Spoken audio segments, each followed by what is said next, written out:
Por que sair da indignação para a ação e acreditar em um país, municípios, estados, que pode dar certo? É muito simples. Basta você ver os posicionamentos do Partido Novo e ver sua aplicação em relação aos perfis e mandatários que o partido apoia e conferir, concluindo se essa ideia vale ou não a pena. Desde 2018, eu faço parte desse movimento e porque me representa e acredito que eu posso contribuir para despertar mais protagonismos e política de verdade, que eu descobri esse movimento da indignação para a ação, onde nós temos um partido, um movimento que desperta ideias, que preserva valores, princípios e sabe respeitar os pensamentos diversos. E dentro disso é importante que você saiba que nenhum país, nenhuma nação, ela progredirá se não for simples, leve e eficiente para que o cidadão possa agir com suas responsabilidades e receber os seus retornos diante do que ele paga para que o Estado possa funcionar. Então, o princípio inicial, basilar do novo, um Estado simples, leve e eficiente. Depois, nada melhor que para que a nação possa se desenvolver, tenhamos um Brasil com mais oportunidades e conectados ao mundo. Pensa comigo, como é que você acha que um país vai desenvolver, vai gerar emprego, vai estimular novos empreendedores, empresários, investidores internacionais, se nós não tivermos um país conectado nessas oportunidades, que quebre as barreiras, as burocracias e gere mais oportunidade? É o que a gente chama de estímulo. Estímulo ao mercado, estímulo ao emprego, estímulo à educação, estímulo a investimentos, para que tudo isso reflita em uma única palavra: infraestrutura, que será para a nossa saúde, principalmente um povo doente, seja físico ou mentalmente, não consegue produzir. Não existe possibilidade de você conseguir que uma nação tenha resultado, que um povo tenha resultado, se você não preservar a geração de emprego, de oportunidades, que tenha saúde mental e que tenha saúde física, para então você produzir resultado, gerando oportunidades. Junto com isso, nós temos um outro princípio muito lindo, que é muito bacana: fim dos privilégios e mordomias com dinheiro público. Agora, recente, nós vimos deputado declarando e participando de um processo onde ele declarou que realmente cometeu crime de peculato, a famosa e conhecida rachadinha. É justo você pagar mais de 6 meses do seu ano de trabalho para que simplesmente os representantes que deveriam zelar pelos recursos do pagador de imposto, ele está usando para enriquecimento ilícito? É justo? As nossas escolas estão carentes de infraestrutura para geração de tecnologias, para preparar os nossos filhos para um futuro melhor, enquanto que esses caras estão no topo do poder, usufruindo de cartões corporativos, de privilégios e mais privilégios, enquanto que a população tem que se virar com seu mísero salário mínimo. Quando eles não veem saída, aumentam mascarando o salário mínimo para dizer que superamos a inflação. Mentira! Estão nos enganando. Então, por isso que o Novo defende o fim dos privilégios, das mordomias com dinheiro público. Uma vez que o representante público, o deputado, o presidente, o governador, o senador, ele foi eleito, inclusive ganha muito bem que grande parte dos brasileiros, porque ter tantos privilégios, cartões corporativos, assistências a tudo, que nunca acaba, enquanto que o cidadão, se quiser, que se vire com seu salário mínimo. Então, fim dos privilégios já. É algo que nós temos que fazer valer de forma eficaz. Por isso que o Novo conta com você para ajudar a fiscalizar, a cobrar e colocar esses detratores da nossa nação no seu devido lugar. E como nós não poderíamos deixar de falar, como é fundamental, um país sem conhecimento, a palavra do Senhor já deixa claro, o meu povo perece por falta de conhecimento. Por que que você acha que eles ficam criando auxílios e mais auxílios, ao invés de um único auxílio que deveria ser preservado, seria de manter a estrutura da educação, para que o professor possa ganhar bem, para que o aluno, ao chegar na sala de aula, tenha laboratório de pesquisas científicas, para que ele possa aprender línguas estrangeiras, para que ele possa desenvolver o melhor do seu potencial, para que assim que ele decidir entrar no mercado de trabalho, ele já entre com o mínimo de competência técnica, social, humana, política, para conseguir contribuir com a sociedade. Por que você acha que governos de esquerda, socialistas, comunistas, não priorizam a educação de qualidade?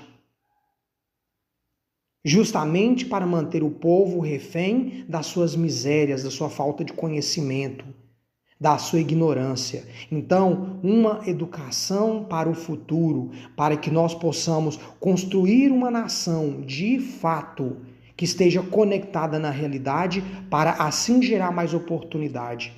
E porque se nós não estamos falando em uma educação para o futuro, não pensarmos em um sistema político verdadeiramente representativo?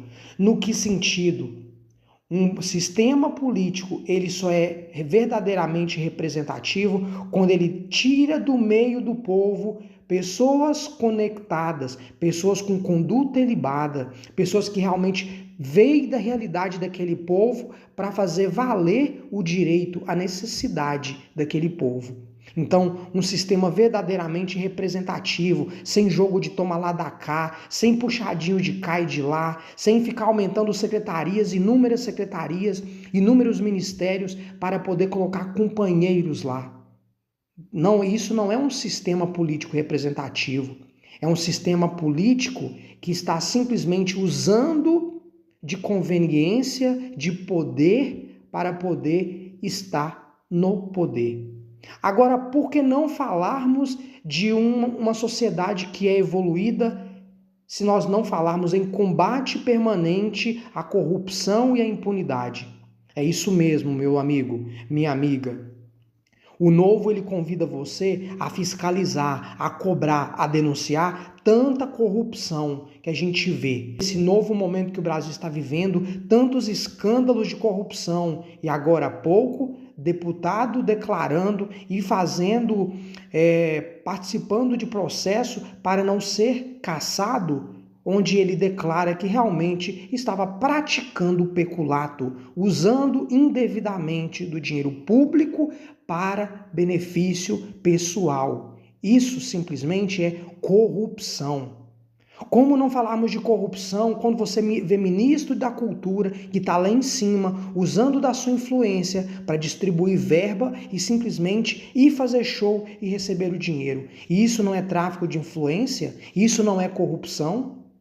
Ou nós podemos achar que corrupção é somente lá desviar dinheiro de merenda, dinheiro de aposentados, pensionistas do INSS, ali carregar dinheiro na cueca, mensalões e petrolões? Não é só isso. É nas ações éticas e morais que nós vemos a corrupção assolando o nosso país. Então, seja no mínimo ato até no ato mais horrendo, mais horripilante. Então, a corrupção, ela é algo que tem que ser combatida todos os dias. Como diz a palavra do Senhor, a lei não foi feita para o sensato, mas para coibir os atos do ímpio. Então, combatemos a corrupção permanente. porque infelizmente o ser humano, quando ele detém o poder ali nas mãos, ele é suscetível, falho, ele é propenso a fracassar, de ceder aos desejos mundanos e imundos do poder, para poder estar ali dominando,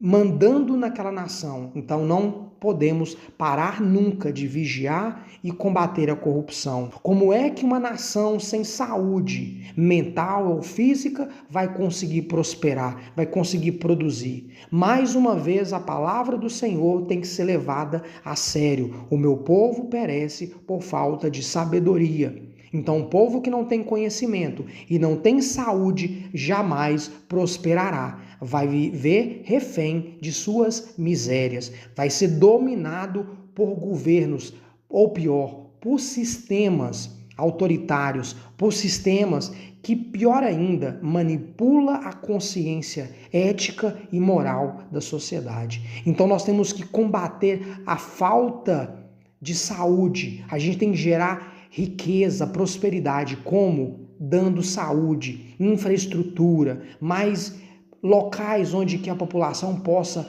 ir tranquilamente procurar o seu médico, o seu posto de saúde, fazer o seu acompanhamento preventivo, sobretudo preventivo. E para que isso realmente possa ser feito, devemos eleger a saúde como princípio base essencial para que nós, saudáveis, mentalmente e fisicamente, possamos estudar, aprender e gerar resultado. Então, se nós estamos falando disso, então por que não falarmos dos direitos iguais a todos os cidadãos? Olha a devassa que está sendo feito na vida de tantos cidadãos.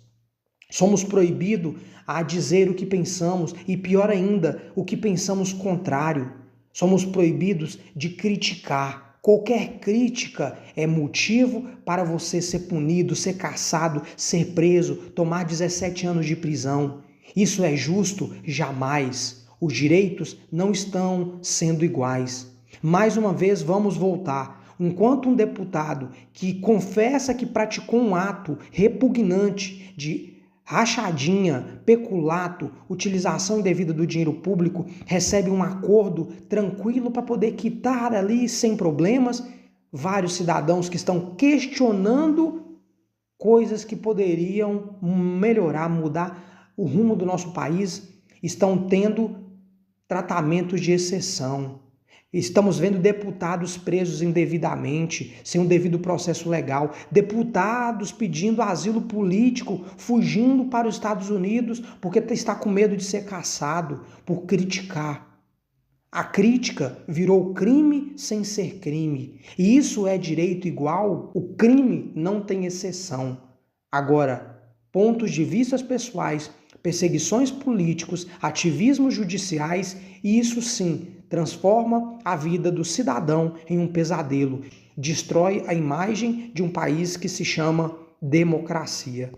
E para que realmente nós possamos ver um país que progrida, um país que realmente produza, que realmente está voltado para o futuro, por que não falarmos de um país sustentável para as próximas gerações? E o Novo acredita nisso. Nós vimos agora recentemente, durante todo o mandato do Romeu Zema, como é que o papel das energias renováveis, sobretudo a energia voltaica, fotovoltaica, ela tem ganhado papel, justamente pensando na sustentabilidade do nosso Estado. Nós não vimos somente a dívida ser quitada, ser planejada para que o nosso Estado volte aos rumos, aos trilhos do sucesso, mas utilização de metodologias renováveis e sustentáveis para que as nossas gerações, os nossos filhos e netos possam realmente usufruir de tudo aquilo que realmente é de direito deles. Minas está se planejando para o futuro, para os nossos filhos, mas o Novo está contribuindo para que esse futuro esteja aqui e seja um presente na vida daqueles que nos sucederão. Então, meus amigos, está aqui para você entender por que eu falo tanto do Novo, por que eu acredito nesse movimento da indignação para a ação, porque nós acreditamos em tudo isso, no Estado simples, leve e eficiente, onde que toda a estrutura administrativa seja enxuta, transparente, focado justamente no que é essencial, a saúde, a segurança, a educação, equilibrar as contas, por que não falarmos de teto de gastos? O novo pacto federativo com mais poder e recursos aos estados e municípios. Afinal de contas, quem é que produz? É a União, os estados, os municípios? É claro que é o seu município. O dinheiro que o estado recebe, que um bando de folgados que estão lá em cima, usando como bem entende nosso dinheiro, ele vem de onde? Ele vem do seu tributo, dos seus impostos.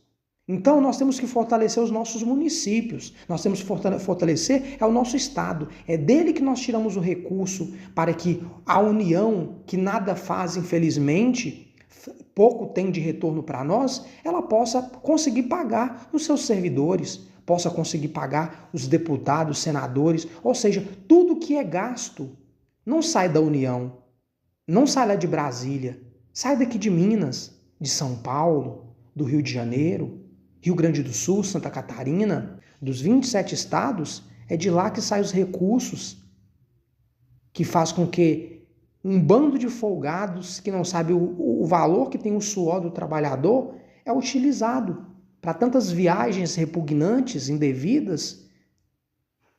Infelizmente é isso que acontece, então nós temos que pensar justamente nesse Estado simples, leve e eficiente. Então, se fosse para deixar algo de conclusão para você, é isso que nós gostaríamos, enquanto filiados, enquanto adeptos, admiradores, fãs de um movimento que pensa e respeita o Brasil, é isso, pensarmos num país transparente, um país que valoriza as leis, que respeita as individualidades, a liberdade de expressão, políticas que são voltadas com estruturas responsáveis que respeitam o teto de gasto.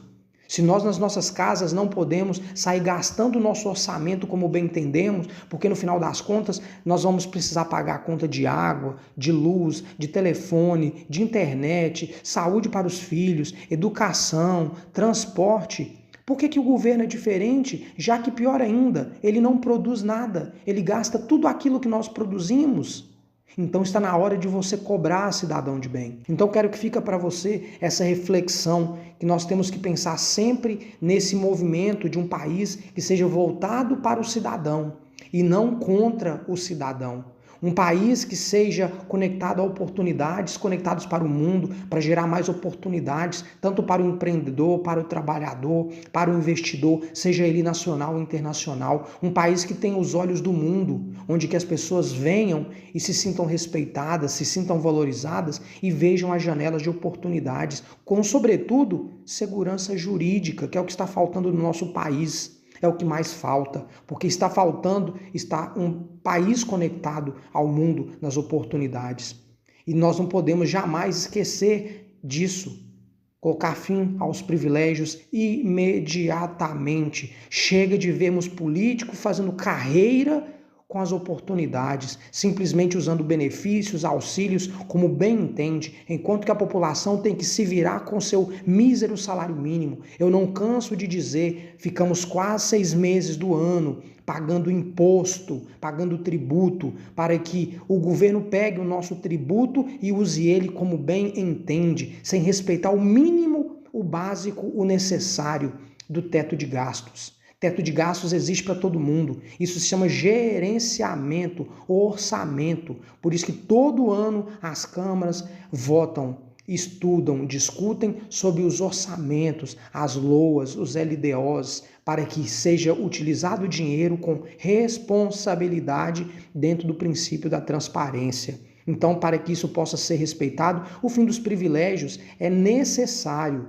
para que o nosso dinheiro seja respeitado. A educação, nem precisamos falar novamente, nem precisa ser redundante. Ela é um princípio basilar, um princípio essencial. E junto com a educação, além de nós falarmos de um sistema verdadeiramente representativo, sem fundos e mais fundos, usando indevidamente o nosso dinheiro, combater a corrupção, que é algo que vem assolando a moralidade, a ética do nosso país, não poderíamos deixar de falar da saúde. Educação e saúde são elementos que devem ser tratados com a sua devida importância, como algo que não pode ser negociado. Porque um país sem conhecimento, um país sem saúde, vive refém da sua miséria. E é claro, direitos iguais sempre, um país sustentável, e é isso que você está sendo chamado a propor ideias novas que vai fazer com que o nosso país possa ter um novo despertar, saindo dessa indignação,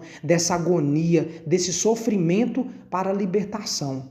Enquanto nós não levarmos para a sociedade, para o nosso cidadão, a consciência de que a política ela é construída dentro da nossa casa, zelando pelo nosso orçamento, pensando na segurança, nos ganhos, no salário do professor, do médico, do policial, para que toda aquela estrutura que mantém a sociedade, preserva a nossa saúde, nossa educação, a nossa segurança, se isso não for respeitado, a sociedade não funciona. Você vai ver sempre saindo recurso e não retornando nada de eficiente. Então está aqui essa reflexão para que você possa pensar melhor. Não é só um partido, é um movimento. E é um movimento que não é só meu, não é só do Zema, não é só do Matheus Simões, da Laura Serrano, do Marcel Van Hatten, da Adriana Ventura, da Marina Helena, do Eduardo Girão. Não, é seu. Você é convidado a construir esse momento novo, esse momento que nós temos que despertar e fiscalizar. Não adianta terceirizarmos as responsabilidades, porque quando nós fizermos isso, o resultado é o que estamos vendo. Perseguições, corrupções e situações que não deveriam existir. Deus, pátria, família e liberdade. Deus acima de todos e a nação acima de tudo.